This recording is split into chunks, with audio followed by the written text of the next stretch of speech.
I wasn't supposed to stay. That's the first thing you should know. It was late. Later than I'd planned to be out, and the rain had turned from a drizzle into that kind of heavy, soaking sheet that makes your clothes cling uncomfortably to your skin. I was just passing by her porch when I saw her outside, struggling with a cardboard box that was collapsing under the water. Her name was Elena. We'd only spoken twice before, brief, polite conversations about mail deliveries and the noise from the street. She lived 2 doors down. Mid-40s, maybe older. Dark hair swept back in a loose bun. Not the kind of woman you forget after seeing once. "Here, let me," I said before I could think.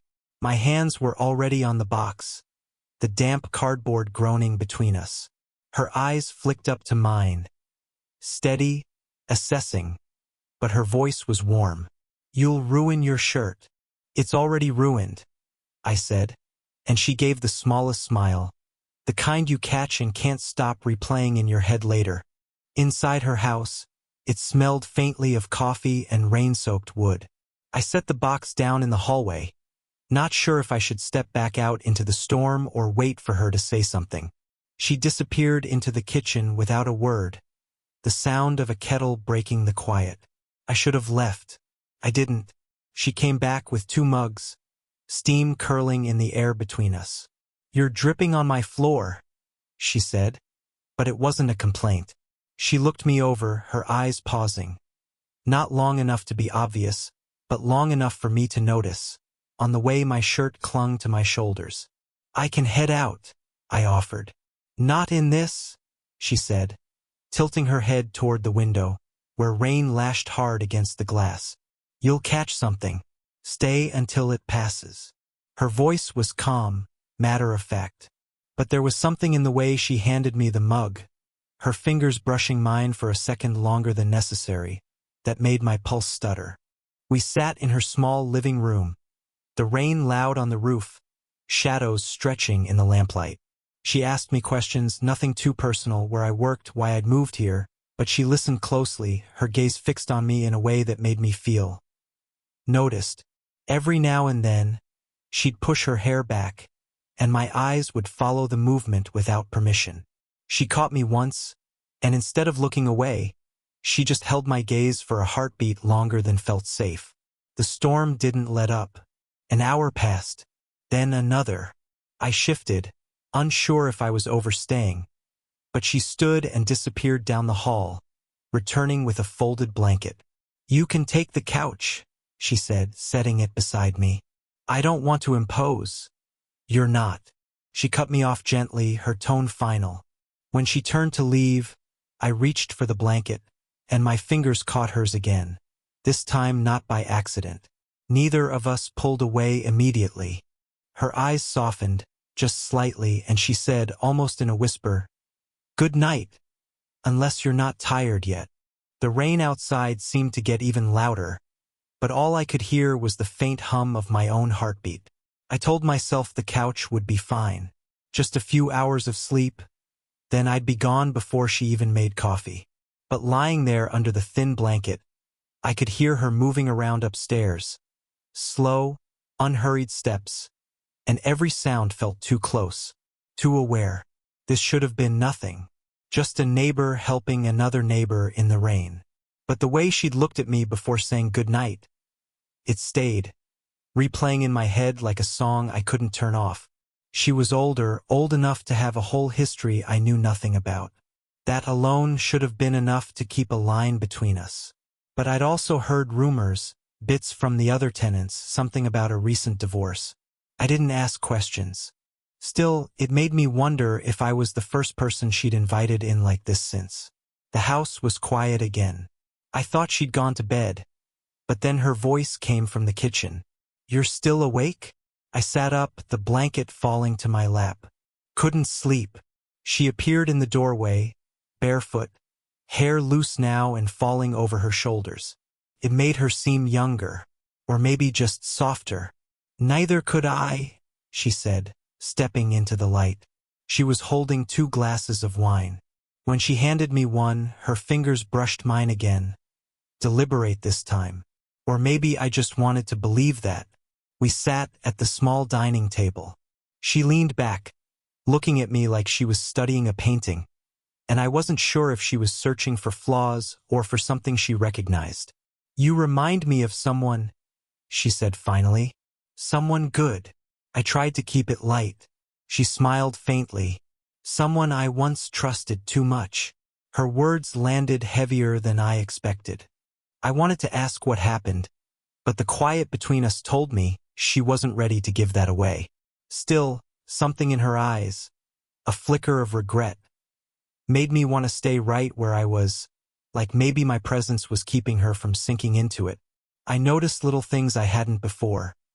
The faint line at the corner of her mouth when she half smiled, the way her thumb circled the rim of her glass when she was thinking.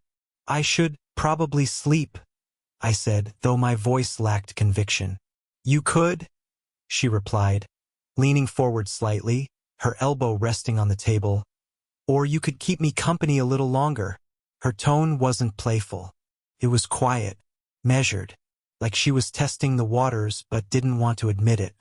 When I didn't answer right away, she reached out and placed her hand lightly on my arm. Not a long touch, not even firm, but enough to send a rush of heat up my neck. The clock ticked behind us, loud in the stillness. I opened my mouth to say something.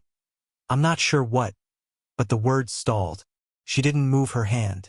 Her hand was still on my arm, warm through the thin fabric of my sleeve. I told myself to move, to shift back, to break the contact, but I didn't. Instead, I cleared my throat and glanced at her glass. "You're almost out."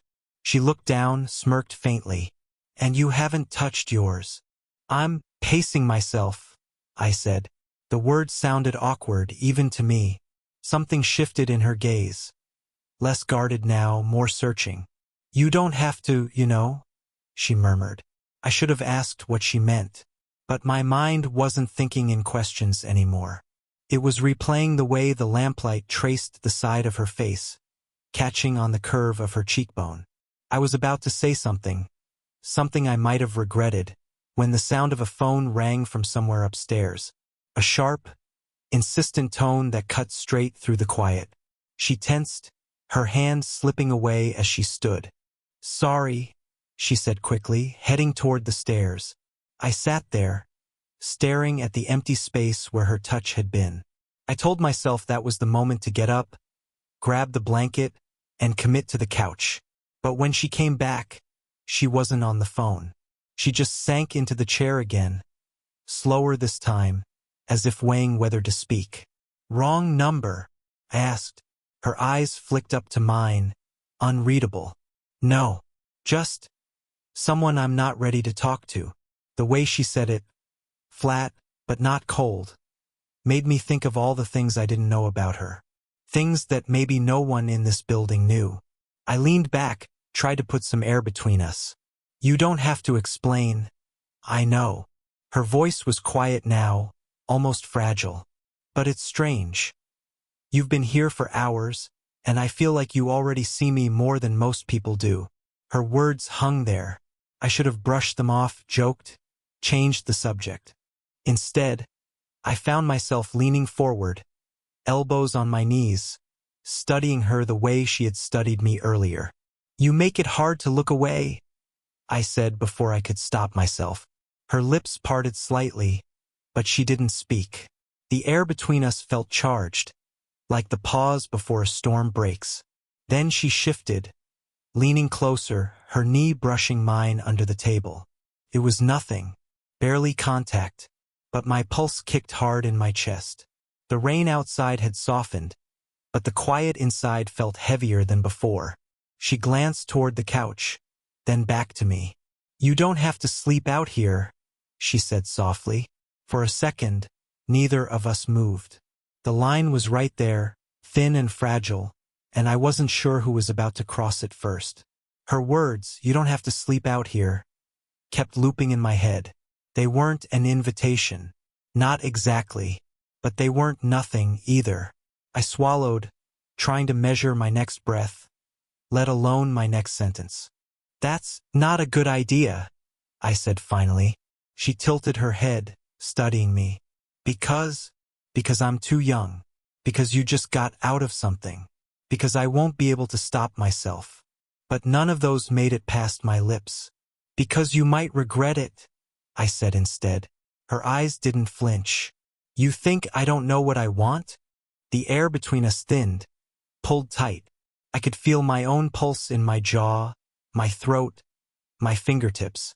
I told myself to lean back, to break eye contact, but her gaze held mine like it was the only solid thing in the room. I exhaled, the words catching. You're different from anyone I've met here, and I don't want to ruin that by wanting me? She cut in. My chest tightened. The way she said it, not accusing, not mocking, just stating it, left nowhere to hide. I let out a shaky laugh, more from nerves than humor. Is it that obvious? It's in the way you look at me, she said, leaning forward, her elbows on the table now. Like you're not sure if you're supposed to, but you can't help it. I dropped my gaze to the wine glass in front of me. My fingers turned it slowly on the table, as if that movement might bleed off the tension crowding my ribs. I've been alone for a while, she continued, her voice softer now. Long enough that I stopped noticing. Until tonight. Her confession landed in me like a stone dropped in still water. Ripples pushing outward, unsettling everything. Why me? I asked quietly. She was silent for a long beat. Then, because you look at me like I'm not broken. The honesty in her voice left me exposed. My hands wanted to reach for her, to close the space between us. But I stayed where I was, breathing through the weight of her words. A car passed outside, its headlights sweeping briefly across the room. When the light faded, we were still locked in the same stare, closer now without either of us moving. Her hand inched toward mine on the table, not touching, just hovering. My fingers twitched in response.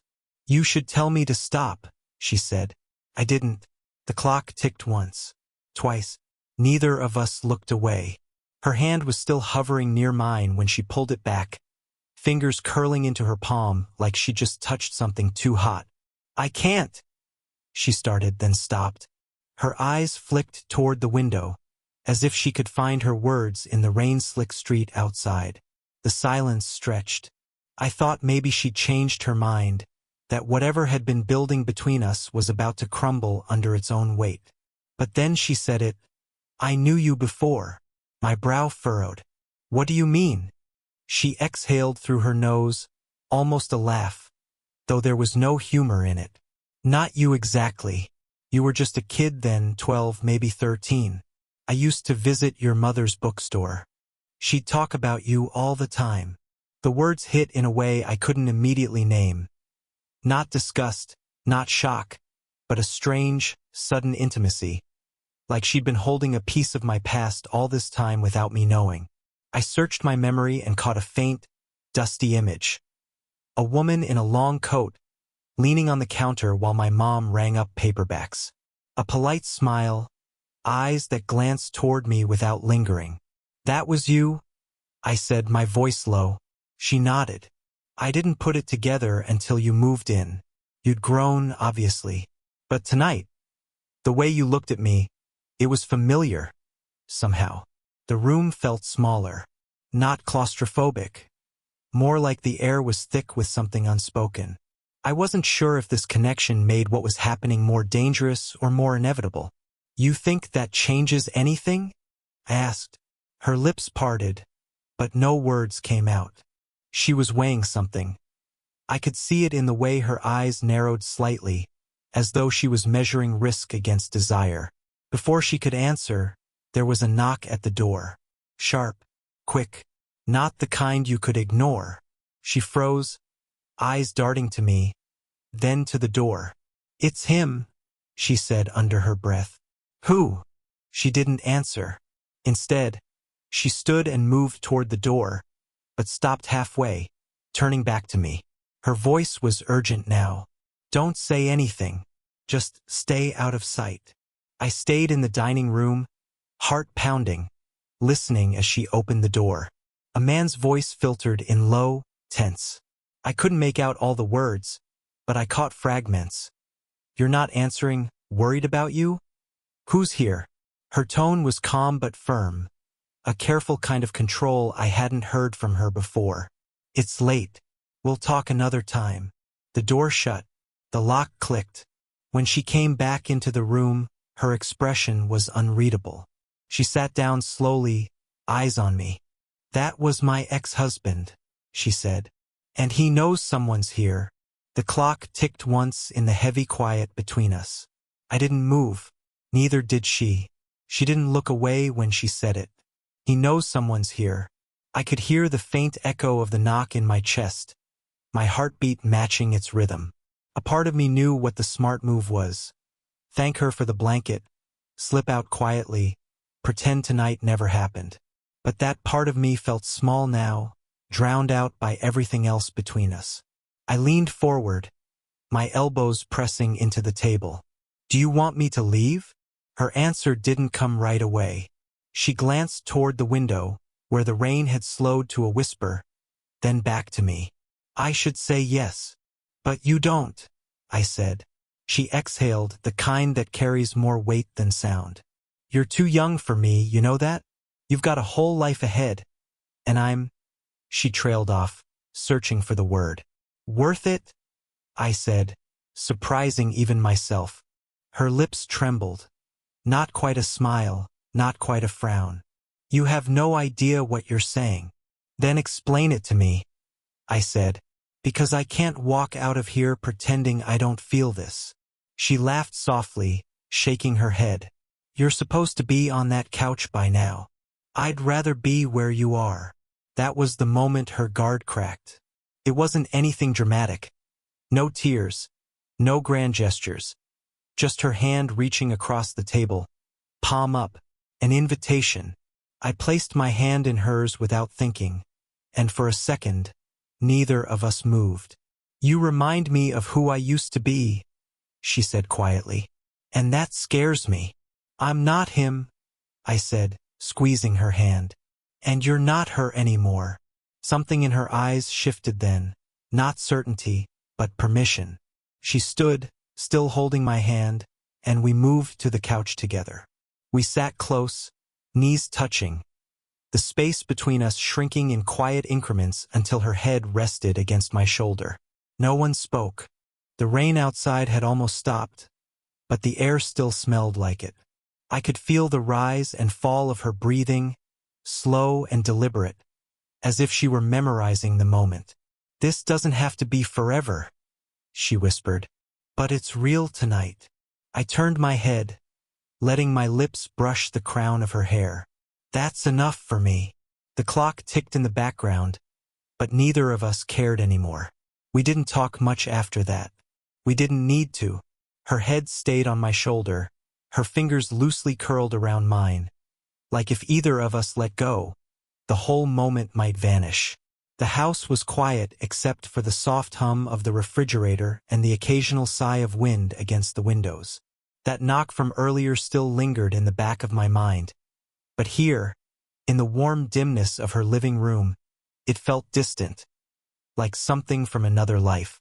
Eventually, she shifted, sitting upright, though she kept hold of my hand. "You should know," she said softly. "I don't let people in easily. Not anymore. You showing up tonight, it's not nothing." I thought about the first time I'd seen her. Standing on her porch, sunlight in her hair, not knowing then that I'd one day be here, inches away, hearing her voice this bare. "I'm not here to be nothing," I said. She smiled faintly, as if the words landed somewhere she didn't expect. "Careful," she murmured. "That sounds like a promise." Maybe it was. Or maybe it was just the kind of truth that only belongs to one night. But either way, I meant it. We talked until the rain stopped completely. Small things at first, books she'd loved, places I'd been. Then the heavier things, the ones you don't usually say out loud to someone you barely know. She told me about the bookstore, about how my mother had once handed her a novel she hadn't been able to finish because the ending felt too close to her own life. I told her about the way the city still didn't feel like home, but tonight, It was getting closer. By the time the first hint of dawn softened the edges of the sky, she stood and glanced toward the door. "If you leave now, no one will notice you were here." I knew she was giving me an out, a clean exit before things got complicated. But when I stepped toward her, I realized I didn't want to erase tonight from the world. "Maybe I don't care if they notice," I said. She gave me a long, searching look, then reached up and brushed her fingers along my jaw. It wasn't a kiss, not exactly, just a touch that said everything words couldn't. "One day you might," she said. I left then, but not empty. My shirt still smelled faintly of her coffee. My hand still held the ghost of her touch. Whatever tonight had been, a start, a risk, a mistake, it had been real. And sometimes, one night is enough to remind you you're still alive.